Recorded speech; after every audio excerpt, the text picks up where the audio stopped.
गणेश उत्सव का असली अर्थ सिर्फ पूजा पाठ तक सीमित नहीं है, बल्कि मानव सेवा से भी जुड़ा हुआ है।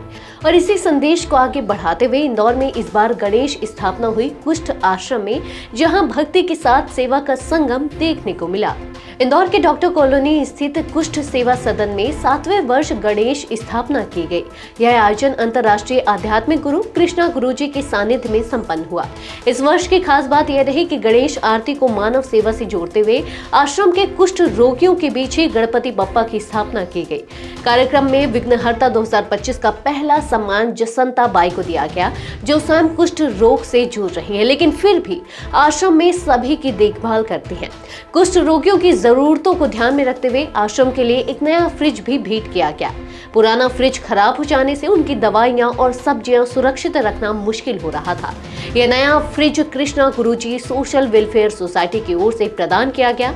आरती और भजन के दौरान कृष्णा गुरुजी ने कहा, गणेश आरती हमें सिखाती है कि अंधों की आंख बने, नेत्रदान करें और कुष्ठ रोगियों की सेवा में अपना योगदान दें। उन्होंने यह भी घोषणा की कि बाकी दिनों में हर रोज किसी ऐसे व्यक्ति के घर जाकर उन्हें सम्मानित किया जाएगा जो अपनी सेवा से दूसरों के विघ्न दूर कर रहे हैं। इस अवसर पर अनिल कुमार, ज्योति दवे, पिंकू यादव सहित कई गणमान्य लोग मौजूद रहे और इस सेवा भाव से जुड़ी गणेश स्थापना के गवाह बने। गणपति सिर्फ विघ्नहर्ता ही नहीं, बल्कि सेवा और सहयोग के प्रतीक भी हैं।